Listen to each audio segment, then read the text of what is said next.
Episode 75। अगली बार आंख खुली तो दरवाजे पर दस्तक हो रही थी। आ जाओ, मैंने जमाई लेकर कहा। मसाया अंदर आया। जॉनी साहब ने आपको तलब किया है। उसने सफेद रंग का ढीला सा ऊनी जब्बा पहन रखा था। चलो, लेकिन मैं पहले बाथरूम जाऊंगा।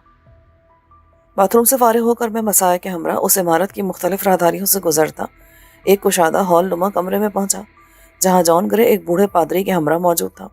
उसकी उम्र 60 के लगभग होगी, लेकिन जिस्म खासा मजबूत था। जॉन ने तारुफ कराया, ये फादर बेरी हैं, इस चर्च के सरबराह। मैंने मुसाफे के लिए हाथ आगे किया तो उसके चेहरे पर नापसंदीदगी के आसार नजर आए। तुम ताजीम भी दे सकते थे मेरे बच्चे। माफ कीजिएगा फादर, मैं किसी शख्स को उसके ओहदे की वजह से लायक ताजीम नहीं समझता। मेरे लिए किसी शख्स का किरदार ज्यादा अहम होता है। मैंने हाथ खींचा और जॉन से पूछा, वो जिम्नेजियम कहाँ है जिसका तुमने जिक्र किया था? यही जगह है। अगर एक्सरसाइज के लिए कोई चीज दरकार है तो मसाया से कह दो, जॉन ने कहा और फादर के साथ वहां से चला गया। मैंने मसाया की तरफ देखा। वो कुछ खौफजदा सा नजर आ रहा था।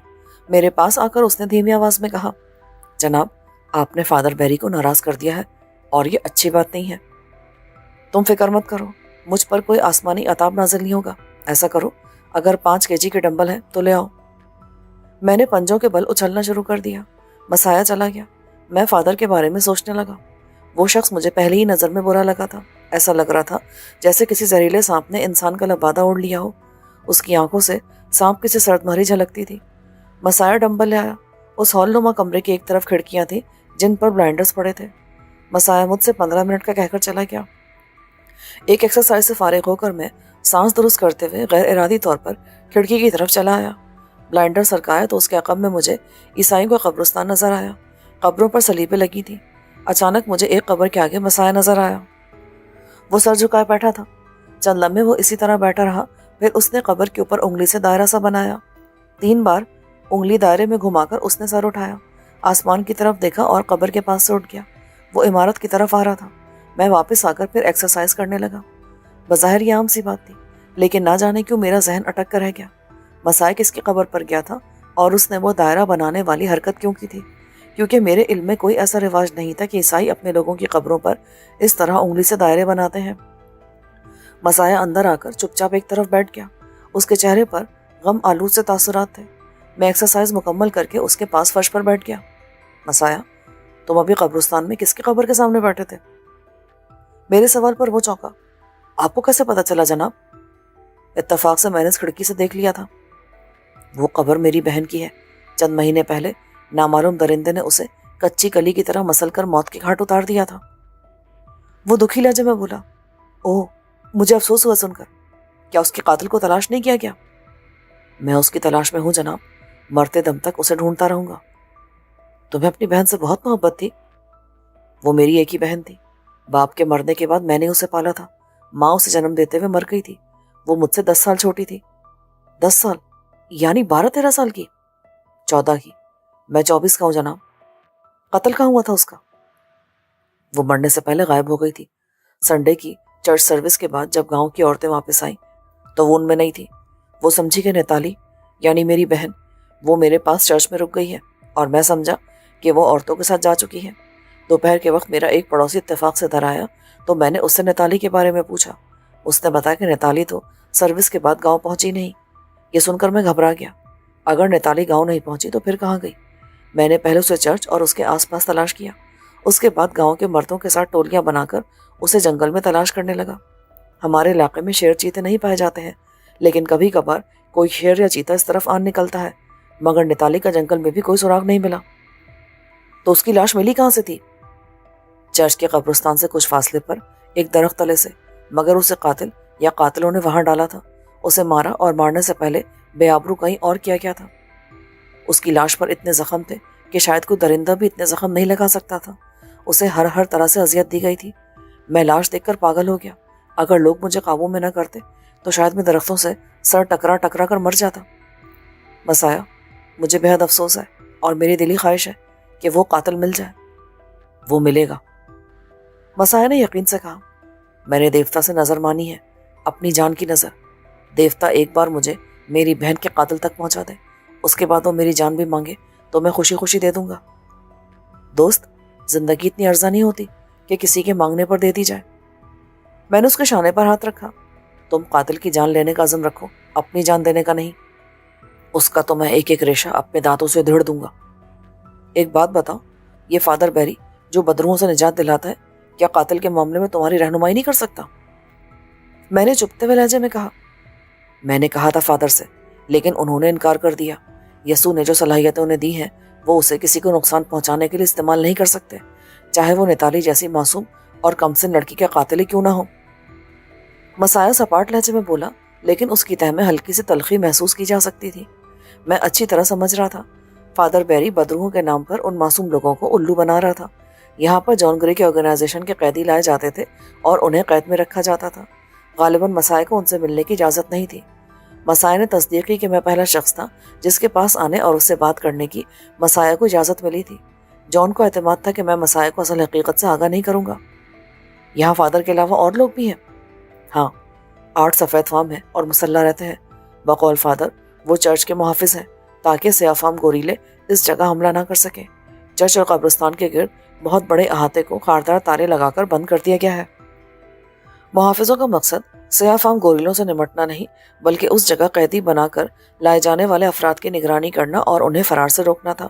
अब मेरी समझ में है कि जॉन ग्रे ने मुझे इस तरह खुला क्यों छोड़ दिया था। उसे इत्मीनान था कि 8 मुहाफिजों के होते हुए मैं यहाँ से फरार नहीं हो सकता। उन लोगों के अलावा उन्होंने और भी हिफाजती इंतजाम कर रखे होंगे, जैसे कुत्ते और जदीद तरीन इलेक्ट्रॉनिक लेजर्स। मैं खारदार तारों के जिक्र पर चौंका। मसाया, क्या निताली की लाश उन तारों के अंदर मिली थी? उसने सर हिलाया। मैंने बताया ना, कब्रिस्तान से कुछ ही दूर। तब तुम्हें यह ख्याल क्यों नहीं आया कि उसके कातिल का ताल्लुक इस चर्च से भी हो सकता है? उसने नफी में सर हिलाया। कातिल बाहर से आया था। उस रोज मुहाफिजों को खारदार बाड़ एक जगह से कटी हुई मिली थी। कातिल निताली की लाश यहाँ डालकर चला गया था, वरना इससे पहले मैंने और 2 मर्दों ने वो जगह भी देखी थी। मैंने इसरार नहीं किया, वरना खारदार तारों की बाड़ मिसगाइड करने के लिए अस खुद भी काटी जा सकती थी। इस चर्च की आड़ में जो खेल खेला जा रहा था, ऐन मुमकिन था कातिल या कातिलों का ताल्लुक इस जगह से हो। फादर बैरी पहले ही मशकूक था। उसका जॉन ग्रे की दहशतगर्द ऑर्गेनाइजेशन से ताल्लुक था। जाहिर है वो या उसके आदमी सचमुच शरीफ या मजहबी तो होने से रहे, और ऐसे लोगों से निताली के सफ़ाकाना और इंसानियत सोच कत्ल की तवक्को की जा सकती थी। गाँव वालों को गुमराह करने के लिए खारदार तारों की बाड़ काटना उनके लिए कोई मसला नहीं था, वरना कोई और काटता तो उनका बेखबर रहना ताज्जुब अंगेज ज़रूर होता, क्योंकि आजकल ऐसे लेजर्स आम हैं जो किसी तार से मुंसलिक कर दिए जाएं तो तार कटते अलार्म बजा देते हैं। इन लोगों से तवक्को नहीं की जा सकती थी कि महज सादा बाड़ लगाकर मुतमईन हो जाए। क्या तुम्हारी बहन से पहले भी किसी की गुमशुदगी का वाक़या पेश आया था, या किसी को कोई लाश मिली हो? मसाया चौंका। आपको कैसे पता चला? गुज़िश्ता 2 साल में 4 बार ऐसे वाक़यात पेश आ चुके हैं। एक शख्स का तो सिरे से पता ही नहीं चला। वो हमारे गांव का विश डॉक्टर था, और बाकी 3 अफराद की लाशें मुख्तलिफ जगहों पर मिली थी। उन्हें बेदर्दी से कत्ल किया गया था। विश डॉक्टर ने चर्च फादर बैरी की मुखालफत की थी? मसाया ने सर हिलाया। वो हमें धमकाता था, अगर हमने चर्च जाना नहीं छोड़ा तो आसमान से हम पर देवताओं का अजाब नाजिल होगा। मगर देवताओं का अजाब तो विश डॉक्टर पर नाजिल हुआ, और वो सफ़ा हस्ती से नाबूद हो गया। हाँ, फादर बैरी यही कहते हैं। और बाकी 3 लोग? वो चर्च के हामी थे, उसकी सरगर्मियों में बाकायदगी से हिस्सा लेते थे। क्या एक साथ कत्ल हुए थे या अलग अलग वक्त में? आप तो बिल्कुल पुलिस वालों की तरह सवालात कर रहे हैं जनाब। वो तीनों अलग अलग मरे। मुझे याद है, एक विश डॉक्टर के गायब होने के चंद दिन बाद मरा। उसकी लाश जंगल से मिली थी, और ऐसा लगता था किसी दरिंदे ने उसको भंबोड़ के रख दिया है। लेकिन फादर ने बताया कि वो किसी बदरू का शिकार हुआ था। उसने मकामी लोगों को जंगल में जाने से मना कर दिया था। दूसरा आदमी उसके कोई 7 महीने बाद मारा गया, और तीसरा आदमी निताली के कत्ल से 1 महीना पहले कत्ल हुआ। उन दोनों की लाशें भी जंगल से मिली थी। फादर ने उनके बारे में क्या इरशाद किया था? यही कि वो भी जंगल की बदरू का शिकार हुए हैं, और तुम लोगों ने यकीन कर लिया। जाहिर है फादर ने कभी झूठ नहीं बोला। उन्होंने मकामी लोगों को उस बदरू से बचाने के लिए जंगल में जाने पर पाबंदी लगा दी है। मैंने गहरी सांस ली। वो जंगल किस तरफ है? चर्च और इस इमारत के ऐन पीछे। खारदार तारों की वजह से बराह रास्त उस तरफ नहीं जा सकते। मुझे उन लोगों की सादा लोही और लाइलमी से ज़्यादा उनके अंधे एतमाद पर अफसोस हुआ। वो उन लोगों पर आंख बंद करके एतमाद कर रहे थे जो बैनुल-अक़वामी नस्ल परस्त थे, और जो सिर्फ अपने मफादात के लिए अफ्रीका में सरगर्म थे। उनकी वजह से पूरा अफ्रीका खून में सुर्ख हो रहा था। تقریباً ہر برس کہیں نہ کہیں افریقیوں کے قتل عام میں لاکھوں افراد مارے جاتے تھے۔ جناب، آپ کو اپنے کمرے میں جانا ہوگا۔ فادر کا حکم ہے کہ شام 7 بجے کے بعد کوئی باہر کا آدمی اپنے کمرے سے نہ نکلے۔ کیوں؟ فادر نے اس کی وجہ نہیں بتائی، مگر میرا خیال ہے رات کے وقت بدروحوں کی طاقت بڑھ جاتی ہے اور ان کے شکار افراد کو اس وقت باہر نہیں نکلنا چاہیے۔ اس بیچارے کی جتنی سوچ اور معلومات تھی وہ ان کے مطابق فیصلہ کر کے بیٹھ گیا تھا۔ اس نے سارے چکر کے پراسرار پہلوؤں پر سوچنے کی زحمت ہی نہیں کی تھی۔ میں اس کے ساتھ کمرے تک آیا۔ کیا تم رات بھر اس جگہ رہتے ہو؟ میں اب گھر جاؤں گا۔ ویسے میں رات اس جگہ بھی رکتا ہوں، لیکن آج میری چچی نے میری دعوت کی ہے۔ اگر رات کو مجھے باتھ روم جانا ہو تو؟ آپ جا سکتے ہیں جناب، آپ کے کمرے کا دروازہ کھلا رہے گا، لیکن آپ اس گیلری سے باہر نہیں جا سکتے اور نہ کسی اور کمرے میں۔ رات کے کھانے کا کیا ہوگا؟ وہ آپ تک پہنچ جائے گا۔ وہ بولا اور چلا گیا۔ میں نے دروازہ چیک کیا، وہ کھلا تھا۔ میں گیلری میں نہیں گیا۔ این ممکن تھا میری نقل و حرکت پر کسی کیمرے سے نظر رکھی جا رہی ہو۔ میں نے بلا وجہ حرکت کی تو کمرے کا دروازہ باہر سے بند کیا جا سکتا تھا، اس لیے میں کمرے میں ہی رہا۔ اس طرح صبر سے وقت گزارنا میرے لیے مسئلہ نہیں تھا۔ میں پہلے بھی بارہا اس طرح کی صورتحال سے دوچار رہا تھا۔ 1 گھنٹے بعد ایک سفید فام کھانا لایا۔ اس نے دروازہ بجایا اور اندر آ کر ٹرے بستر پر رکھ دی۔ برتن صبح لڑکا آ کر لے جائے گا، بلا ضرورت باہر مت نکلنا۔ اس نے کھردرے لہجے میں کہا۔ مجھے بھی آوارہ گردی کا شوق نہیں ہے۔ میں نے ٹرے کا جائزہ لیا۔ خاصی اشیاء تھی اور معقول مقدار میں تھی۔ ہاں، کھانے کے بعد میں کافی ضرور پیتا ہوں۔ اچھا مائی لارڈ، میں ابھی لاتا ہوں۔ اس نے طنزیہ انداز میں کہا۔ شکریہ، 15 منٹ بعد لانا۔ وہ سچ مچ 15 منٹ بعد کافی لے آیا۔ کیا جان گرے سے ملاقات ہو سکتی ہے؟ کون جان گرے؟ مجھے یاد آیا مسایا اسے جانی صاحب کہہ رہا تھا۔ میرا مطلب جانی سے ہے۔ وہ اس وقت نہیں ہے، کل آئے گا۔ اور فادر بیری؟ وہ رات کے وقت کسی سے نہیں ملتے۔ تب تم جا سکتے ہو، میں نے چڑھ کر کہا۔ وہ ٹرے اٹھا کر باہر نکل گیا۔ کافی پی کر میں نے گیلری میں جھانکا۔ وہاں کوئی نہیں تھا اور باہر جانے والا دروازہ بند تھا۔ جان گرے یہاں نہیں تھا اور میرے خیال میں یہ سنہری موقع تھا۔ میں یہاں سے نکلنے کی کوشش کر سکتا تھا۔ میں لائٹ آف کر کے بستر پر لیٹ گیا اور خاموشی سے ارد گرد کی سنگن لینے لگا، مگر چاروں طرف مکمل سناٹا تھا۔ یہ کمرہ عمارت کے اتنے اندرونی حصے میں تھا کہ باہر کی کوئی آواز یہاں تک نہیں آتی تھی۔ 2 گھنٹے بعد میں باتھ روم کی طرف گیا۔ باتھ روم چاروں طرف سے بند تھا اور کیونکہ عمارت کے اندرونی حصے میں تھا اس لیے روشن دان کا سوال ہی پیدا نہیں ہوتا تھا۔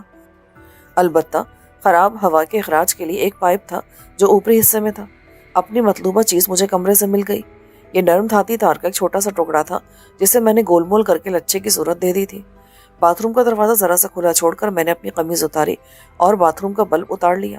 وہ گرم ہو رہا تھا لیکن موٹی قمیض کی وجہ سے میرا ہاتھ محفوظ تھا۔ ہولڈر میں تار کا لچھا داخل کر کے میں نے بلب اس میں گھسا دیا۔ جیسے ہی تار کے لچھے نے اندر کی 2 راڈز کو چھوا، بجلی غائب ہو گئی۔ راہداری میں روشن بلب بھی بجھ گئے۔ میں نے عمارت یا کم سے کم اس حصے کا فیوز اڑا دیا تھا۔ بلب لگا کر میں نے جلدی سے قمیض پہنی اور چلتا ہوا راہداری کے دوسرے سرے تک آیا۔ باہر جانے والا دروازہ حسب معمول باہر سے بند تھا۔ میں واپس آیا اور راہداری کے دونوں جانب موجود دروازے ٹٹولنے لگا۔ اچانک ایک دروازہ کھل گیا۔ یہ میرے کمرے کے دوسرے سمت میں تھا۔ میں اندر داخل ہوا تو مجھے اس کمرے کے چھوٹے سے کھڑکی نما روشن دان سے روشنی کی ہلکی سی جھلک نظر آئی۔ مسایا مجھے اس کمرے میں لایا تھا۔ میں نے روشن دان سے باہر دیکھنا چاہا لیکن سردی کی وجہ سے شیشے پر اوس جمی تھی۔ میں نے ٹٹول کر چھوٹی سی کھڑکی کھولی جو باہر سے بے پناہ یک ہوا اندر لے آئی۔ ساتھ ہی میں نے کسی کی آواز سنی جو کسی دوسرے کو بے دریغ لتاڑ رہی تھی۔ غور کرنے پر یہ فادر بیری کی آواز ثابت ہوئی۔ حرام زادے، یہ ان موقع پر پاور کیوں فیل ہوئی؟ فادر، اس میں میرا کیا قصور ہے؟ کسی نے دبی زبان میں کہا۔ اس پر فادر نے ماتوبین میں اس کے خاندان کی عورتوں کو بھی شامل کرتے ہوئے اسے فوری طور پر پاور بحال کرنے کا حکم دیا۔ فادر، اگر بجلی درست نہ ہوئی تو مسئلہ ہو جائے گا۔ یہ کھیپ آج ہی جانی ہے۔ پیٹیاں اوپر لانے کے لیے لفٹ چلانی ہوگی۔ ایسا کرو، سب کو بلا لو، پیٹیاں ہاتھ سے بھی اٹھائی جا سکتی ہیں۔ فادر، ہم سے پہلے بھی کئی بار یہ حماقت ہو چکی ہے، اس شخص نے ٹھہرے ہوئے انداز میں کہا، اور اس کے نتیجے میں ہمیں کئی افراد کی جان لینا پڑی۔ اب نگرانی کرنے والوں کو ان کا کام کرنے دیا جائے تو بہتر ہے۔ اور یہ پیٹیاں اوپر کیسے آئیں گی؟ فادر نے طنزیہ انداز میں پوچھا۔ یہ تمہاری ذمہ داری ہے۔ اس شخص کا لہجہ سرد تھا۔ تمہیں انچارج ہی اس مقصد کے لیے بنایا گیا ہے کہ کوئی گڑبڑ نہ ہونے دو۔ اپنی باتوں سے تو تم یہاں کے انچارج لگ رہے ہو۔ گارڈز میرے چارج میں ہیں اور میں انہیں ان کی ذمہ داری سے ہٹا کر کسی اور کام پر نہیں لگا سکتا۔ प्लीज सूरत हाल को समझो। इसी असना में फादर के हाथों अपनी खवातीन की दुर्गत बनवाने वाला हाँपता कांपता आया। फादर, फ्यूज उड़ गया है। मैंने लगा दिया तो फिर उड़ गया, तीसरी बार लगाया तो फिर लगाते ही उड़ गया। ये कैसे मुमकिन है? फादर झंझला गया। कहीं से वायरिंग शॉर्ट हो रही है। गार्ड्स इंचार्ज ने मदाखलत की। ये 100 बार भी लगाएगा तो फ्यूज उड़ेगा। तब मैं क्या करूं? इतनी बड़ी इमारत में शॉर्ट सर्किट का पता कैसे लगाया जाए? फादर बैरी गुर्राया। इसकी जरूरत नहीं है, सारे कटआउट निकाल दो, सिर्फ तहखाने वाला कटआउट लगा रहने दो और फिर फ्यूज लगाओ। अगर मसला तहखाने की वायरिंग में नहीं है तो अभी बिजली आ जाएगी। ये अच्छा मशवरा दिया आपने जनाब। फ्यूज लगाने वाला खुश होकर बोला, अब दफा हो और काम करो जाकर। फादर बैरी, ये शख्स जो जॉन ग्रे के साथ आया है मुझे खतरनाक लगता है। इसे जल्द से जल्द यहाँ से चलता कर देना चाहिए। जॉन ग्रे अभी उसे कुछ अरसे यहाँ रखना चाहता है। जॉन ग्रे कौन होता है? वो होता है, तुम नहीं जानते। ऑर्गेनाइजेशन में उसकी क्या अहमियत है। वो चाहे तो इस जगह का इंचार्ज बन सकता है। क्या उसे अंदाजा है कि हम क्या कर रहे हैं? नहीं, लेकिन अगर उसे जरा सा भी शक हो गया तो हम यहाँ ना होते, कहीं कब्रों में पड़े होते। फादर, वो लड़की याद आती है। अचानक उस शख्स ने चटखारे लेकर कहा, काश तुम्हें उससे पूछगछ कितनी जल्दी ना होती तो हम 2-4 दिन और। वो तुम लोगों की ज्यादती से मरी थी, जख्मों की वजह से नहीं। उसका भाई पागल हो रहा था। अगर उसे जरा भी शुबा हो जाता कि उसकी बहन तहखाने में है तो वो ना जाने क्या कर गुजरता। उसे तहखाने का इल्म है क्या? गार्ड्स इंचार्ज चौंका। किसी हद तक, लेकिन उसके दरवाजे का इल्म नहीं है। क्यों? जब उसकी बहन दरवाजा देख सकती थी तो उसे इल्म क्यों नहीं होगा? अहमकाना बातें मत करो। मैं दरवाजे को ऑपरेट करते वक्त उसे इस तरफ नहीं आने देता था और उस लड़की ने भी इत्तेफाक से देख लिया था। खैर, ये राज उसके साथ ही दफन हो गया था। अच्छा चलो, इन मामलात को छोड़ो। ये बताओ कि इस खेप में से हमें क्या मिलेगा? वही $25,000 स्विस बॉन्ड की सूरत में। बस 1 साल और, फिर मैं लानती काम छोड़कर स्पेन चला जाऊंगा। वहां किसी देहाती इलाके में जमीन लेकर उस पर जागीर बनाऊंगा और सारी जिंदगी सुकून से गुजारूंगा। जागीरदाराना जिंदगी के लिए स्पेन से बेहतर मुल्क यूरोप में कहीं नहीं मिलेगा। फादर, वहां की लड़कियों के गुदास जिस्म देखकर तुम इस उम्र में भी पागल। बराए करम अपनी गुफ्तगू खुद तक महदूद रखो। फादर ने सर्द लहजे में कहा। फादर, तहखाने की बिजली बहाल हो गई है। सर्किट चेक करने वाले ने आकर इत्तला दी और वो वहां से चले गए। उन तीनों की गुफ्तगू ने मेरे कई अंदाजों की तस्दीक कर दी। अव्वल तो ये कि इस चर्च की आड़ में ना सिर्फ मकामी लोगों को बेवकूफ़ बनाया जा रहा था, बल्कि कोई गैर कानूनी धंधा भी हो रहा था। चर्च तले तहखाना था जहाँ किसी चीज़ को पेटियों में बंद करके रखा गया था और आज रात उन पेटियों को कहीं मुंतकिल किया जा रहा था। शायद उनमें असलहा था। उसको छुपाने के लिए उन्होंने तहखाने को भी राज में रखा था। दूसरा शुबा मुझे नेताली के बारे में था कि वो उन लोगों का शिकार हुई है। उसकी तस्दीक भी हो गई थी। वो बेचारी नादानस्तगी में तहखाने का राज जान गई थी। उसकी सज़ा में उसे ना सिर्फ अपनी जान से महरूम होना पड़ा, बल्कि मारने से पहले उसके कोमल जिस्म को इन दरिंदों ने जी भर के रौंदा था। एक शुबा यह भी था कि चर्च मिशन असलहे की गैर कानूनी तिजारत का एक पड़ाव है। असलहा बाहर से यहाँ आता था और आगे जंगजू कबाइल को फराहम किया जाता था। इन लोगों की गुफ्तगू से लग रहा था कि वो इस तिजारत से अपना कोई मफाद भी हासिल कर रहे थे। $25,000 के स्विस बॉन्ड्स का जिक्र था।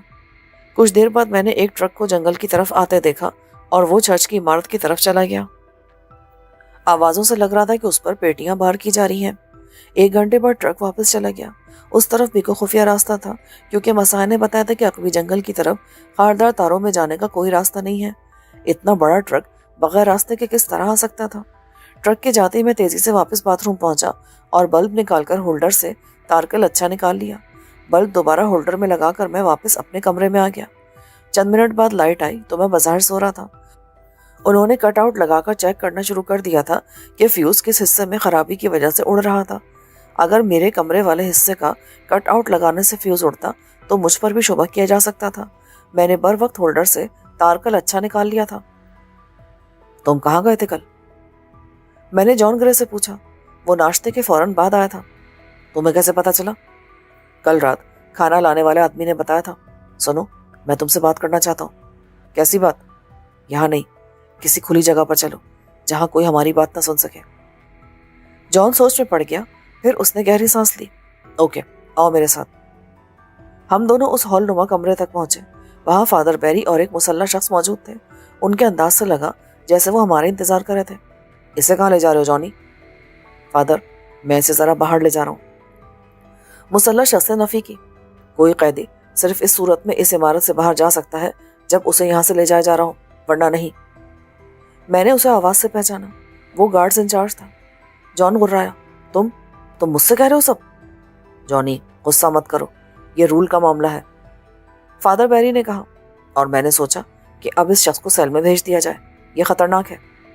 फादर बैरी, तुम भूल रहे हो, ये ऑर्गेनाइजेशन का नहीं, मेरा जाती कैदी है, तब भी इस पर यहाँ के रूल अप्लाई होंगे। जॉन ने उसे गौर से देखा। फादर, खुलकर बात करो, तुम जानते हो मुझे। जॉनी, मुझे शुबा है ये शख्स यहाँ के कुछ खास राजों से वाकिफ हो गया है जिनसे किसी अजनबी को वाकिफ नहीं होना चाहिए। बैरी ने मेरी तरफ देखा। बकवास कर रही है, मैं यहाँ के किसी राज से कैसे वाकिफ हो सकता हूँ? कल रात अचानक पावर फेल हो गई थी। इस शख्स ने कुछ किया था। सामने वाले एक कमरे की छोटी सी खिड़की भी खुली पाई गई थी। फादर ने कहा तो मुझे अपनी गलती का एहसास हुआ। रात में खिड़की बंद करना भूल गया था। किसी ने उसे चेक कर लिया था। मुझे शुबा है इसने कल रात का ऑपरेशन देख लिया है। मैं अपने कमरे में सो रहा था, मैं किसी चीज से वाकिफ नहीं हूं। यह दुरुस्त कह रहा है, जब ये बाहर नहीं आ सकता था तो ऑपरेशन से वाकिफ कैसे हुआ? जॉन ने कहा, इसने खिड़की से देखा है, आप इसे मेरे हवाले कर दें तो ये अभी इकरार कर लेगा। जॉन ने गार्ड्स इंचार्ज को घूरा। तुम्हारी ड्यूटी इस इमारत से बाहर है, नाउ गेट आउट। इंचार्ज ने फादर की तरफ देखा। उसने सर को जुम्बिश दी तो वो बादल नाखास्ता बाहर चला गया। उसके जाते जॉन ने तेवर बदलकर फादर से पूछा, ये चक्कर क्या है बैरी? इस शख्स की इतनी जरूरत कि मुझसे इस लहजे में बात करे? माफ कीजिएगा जनाब, वो बरह रास्त हेडक्वार्टर से आया है, इसलिए तुम्हारे मर्तबे से वाकिफ नहीं है। वैसे भी ये जरा खुदसर आदमी है, अपने काम के सिलसिले में मेरी मदाखलत भी कबूल नहीं करता। फादर अयारी से बोला, क्या तुम भी मुझसे नावाकिफ हो? तुम्हें इस रवैये के लिए जवाबदेह होना पड़ेगा। मैं जवाब दे लूंगा, तुम ऊपर शिकायत कर सकते हो। इस बार फादर भी लापरवाही से बोला, ये जगह मेरे अंडर में है और यहाँ की सिक्योरिटी का इंचार्ज मैं हूँ। मुझे इस शख्स पर शुबा है, मैं इसे तुम्हारे हवाले नहीं कर सकता। और जहां तक तुम्हारे इंचार्ज होने की बात है, मेरी तरफ से सिर्फ एक कॉल की देर है, तुम सुबुकदोश होकर वापस भेज दिए जाओगे। वो बात की बात है, फिल वक्त मैं इस शख्स से कुछ पूछगछ करना चाहूंगा। फादर ने अचानक अपने लबादे से एक महीब सूरत पिस्तौल निकाल लिया। तुम दोनों हाथ ऊपर कर लो, खुददार। जॉन ने दांत पीसे, लेकिन उसने हाथ ऊपर नहीं किए। तुम अपनी बर्बादी को आवाज दे रहे हो। फादर मुस्कुराया, मेरा ख्याल है बर्बादी तुम्हारी आने वाली है जॉन ग्रे। अगर मेरा बाल भी बाका हुआ ना तो तुम्हारी मौत इबरतनाक होगी। मिस्टर ग्रे, अफसोस कि किसी को मालूम ही नहीं होगा कि तुम कहाँ गए। मेरी तरफ से ऊपर बताया जाएगा कि तुम इस शख्स को लेकर चले गए थे। कब्रिस्तान में बहुत जगह है, मगर तुम्हें कब्र नसीब नहीं होगी। जॉन जहरीले अंदाज में बोला। उसी लम्हे गार्ड्स इंचार्ज अंदर आया। वो मुस्कुरा रहा था। मुझे उम्मीद थी बिलाखिर तुम यही फैसला करोगे कि दोनों हमारे लिए खतरनाक हो चुके हैं, इनसे छुटकारा लाजमी है। मैंने तमाम गैर मुतल्लिका अफराद अहाते से हटा दिए हैं। जॉन को भी एहसास था कि वो बुरी तरह फंस गया है। गालिबन इन्होंने हमारी बातें सुन ली थी। उसने नरमी से कहा, मिस्टर बैरी देखो, मुझे इस चर्च के मामला से सरोकार नहीं है। यहाँ जो भी हो रहा है वो तुम्हारी जिम्मेदारी है। मैं तुम्हारे मामले में मदाखलत नहीं कर रहा हूँ। सॉरी मिस्टर ग्रे, तुमने देर कर दी। इंचार्ज ने अपनी राइफल हमारी तरफ सीधी की, मगर फादर ने उसे रोक दिया। इतनी उजलत की जरूरत नहीं है, ये काम तो रात को भी आराम से किया जा सकता है। जैसे तुम्हारी मर्जी, मेरे ख्याल में तो इनसे जल्द से जल्द छुटकारा पा लेना मुनासिब है। फिल वक्त इन्हें तहखाने में कैद कर दो। वो मुझे और जॉन ग्रे को असलहे की जद पर बाहर लाए। मैंने पहली बार उस जगह खुला आसमान देखा। गुज़िश्ता दिनों पड़ने वाली बेशतर बर्फ पिघल गई थी, मगर सर्दी अब भी बला की थी। मुझे उन गर्म कपड़ों में भी सर्दी लग रही थी। बाकी अफराद ने मौसम की मुनासबत से गर्म लिबास पहन रखे थे। हम अकबी हिस्से में आए। फादर ने चर्च की इमारत के गिर्द लगी लकड़ी की नोकदार बाड़ के साथ कुछ छेड़छाड़ की और बाड़ का एक पूरा हिस्सा यूं ऊपर उठ गया जैसे किसी गाड़ी की डिक्की खुलती है। उससे नीचे जीने नजर आए। चंद जीने उतरकर एक छोटी सी राहदारी दिखाई दी। मेरा ख्याल था कि वो लिफ्ट नजर आएगी जिसका कल रात जिक्र हो रहा था, मगर ये राहदारी ढलान की सूरत में नीचे जा रही थी। मैंने और जॉन ग्रे ने हाथ सरों पर रखे और जॉन से उसका पिस्तौल ले लिया गया। वो दबी जुबान में किसी का नाम लिए बगैर गालियां दे रहा था। हमें एक हॉलनुमा कमरे में लाया गया जहां चारों तरफ पेटियां रखी थी। हमें वस्त में जमीन से मुंसलिक जंजीरों के सिरों पर बनी हथकड़ियां डाल दी गईं। अब तुम दोनों अपना आखिरी वक्त आने तक इस जगह आराम करोगे। फादर मुस्कुरा दिया। बैरी, क्या तुम लोग कोई काम ऑर्गेनाइजेशन से हटकर कर रहे हो? मुझसे पूछो। मैंने जॉन से कहा, یہ لوگ آرگنائزیشن کی طرف سے آنے والے اسلحے میں سے خورد پھوت کر کے اسے فروخت کر رہے ہیں. دیکھا, یہ سب کچھ جانتا ہے. انچارج نے فادر کی طرف دیکھا. میں تمہارے باپ کا نام نہیں جانتا, شاید تم بھی نہیں جانتے ہوگے. میں سادگی سے بولا, بکو مت. وہ گرجا. اس نے رائفل سیدھی کر لی تھی مگر فادر نے پھر مداخلت کی. حماقت مت کرو, بھونکنے دو اسے, رات کو اس کی زبان آرام سے ہمیشہ کے لیے بند کر دیں گے. وہ کینہ تو اس نظروں سے گھورتے ہوئے چلے گئے. میں نے تنزیہ نظروں سے جان کی طرف دیکھا. کیوں جناب, اب کیا کریں گے ان سے جان بچانے کے لیے؟ مجھے اندازہ نہیں تھا کہ فادر غداری کر رہا ہوگا. جان گرے, آج کی دنیا میں ہر شخص اپنے مفاد کی فکر میں ہے, زیادہ سے زیادہ دولت کمانے کے چکر میں لگا ہے. بیچارے فادر نے کون سا انوکھا کام کر دیا؟ وہ آرگنائزیشن سے غداری کر رہا ہے, ظاہر ہے, لیکن یہ سوچو کہ ان سے جان کیسے چھوڑائیں گے. جان چپ ہو گیا. اگر میں غائب ہوا تو اس سے حساب لیا جائے گا. اس سے ہماری قبروں میں ہمیں کوئی فرق نہیں پڑے گا. کیا تمہارے پاس کوئی ایسی شے ہے جس سے ہتھکڑی کو کھولا جا سکے؟ اتفاق سے اس وقت میرے پاس کچھ نہیں ہے. اور وہ حربہ جس کی مدد سے تم نے ہیلی میں کرنل کے آدمیوں پر قابو پایا تھا, وہ بھی خرچ ہو چکا ہے. یعنی اب ہمارا اللہ ہی حافظ ہے. یہ بتاؤ کہ تم کس چکر میں یہاں ٹھہرے ہو؟ میں چاہ رہا تھا کہ جزیرے پر جانے سے پہلے تمہیں معافی مل جائے. چلو, معافی مل گئی پھر. تب تمہیں الیکٹرک سے مقابلہ نہیں کرنا پڑے گا. اسے معمولی مت سمجھو. اس دن اس کی شکست میں اتفاق کا بھی دخل تھا. میں نے کبھی اپنے کسی حریف کو معمولی نہیں سمجھا. میں نے ارد گرد کا جائزہ لیا. زمین میں گڑی زنجیر صرف 4 فٹ لمبی تھی اور میں اس جگہ سے زیادہ 11 فٹ دور تک اپنا پاؤں پہنچا سکتا تھا, مگر اس 11 فٹ کی حد میں کوئی شے نہ تھی. اس جگہ کے عین اوپر تیز روشنی والا بلب تھا. دیواروں پر بھی جا بجا بلب لگے تھے, یعنی اس جگہ روشنی کی کوئی کمی نہیں تھی. دیوار کے ساتھ سلیقے سے پیٹیاں لگی تھیں اور ظاہر ان میں اسلحہ تھا. جان حسرت سے ان پیٹیوں کی طرف دیکھ رہا تھا. کاش کہ ایک پیٹی ہماری رسائی میں ہوتی تو میں اس فادر بیری کو دیکھ لیتا. ان پیٹیوں میں کس قسم کا اسلحہ ہے؟ ہر قسم کا. خودکار رائفلیں, راکٹ لانچر, گرینیڈ, مارٹر, طیارہ شکن میزائل. اتنا بڑا اسلحہ؟ کیا افریقہ میں جنگ ہو رہی ہے؟ خانہ جنگیاں جاری ہیں. بہت ساری جنگوں کی خبریں باہر آتی ہی نہیں ہیں, جن میں روزانہ سینکڑوں لوگ مارے جاتے ہیں. ظاہر ہے یہ جنگیں اسلحے سے لڑی جاتی ہیں. میں نے نفرت سے جان کی طرف دیکھا. تمہارے خیال میں کیا تم اس طرح لوگوں کو ختم کر دو گے؟ یہ میرا نہیں, ان لوگوں کا خیال ہے جو اس سارے معاملے کی ڈورے ہلا رہے ہیں, جن کے کارخانوں سے یہ مہلک اسلحہ بن کر آتا ہے. میں ان کی بساط کا ایک مہرہ ہوں. وہ درست کہہ رہا تھا. اگر اسے یہ کام ناپسند ہوتا تو بساط کے لیے مہروں کی کوئی کمی نہیں تھی. اس کی جگہ کوئی اور مہرہ آ جاتا اور کھیل یوں ہی جاری رہتا. بلکہ ممکن تھا 2-4 دن بعد جان گرے کے بڑوں کو اس کا متبادل تلاش کرنا ہی پڑے. آج رات وہ اور میں اس صفحہ ہستی سے نابود ہو جاتے. جان گرے کی کلائی پر گھڑی سے ہمیں وقت گزرنے کا احساس ہو رہا تھا. 7 بجے میرے اندازے سے باہر تاریکی چھا چکی تھی اور موت کے فرشتے کسی بھی وقت نازل ہو سکتے تھے. اس وقت میری کیفیت عجیب سی ہو رہی تھی. مجھے اضطراب بھی تھا اور عجیب سا سکون بھی. وقت گزرتا رہا. 9 بجے تک کسی نے ہماری خبر نہیں لی. جان خاصی دیر سے چپ تھا. ایک موقع پر وہ فرش پر لیٹ کر سو بھی گیا تھا. گویا اسے بھی سچویشن کی اتنی پرواہ نہیں تھی. 10 بجے کے قریب آہٹ ہوئی. کوئی ہال کی طرف آ رہا تھا. تیار ہو جاؤ مرنے کے لیے. میں نے جان گرے کی طرف دیکھا.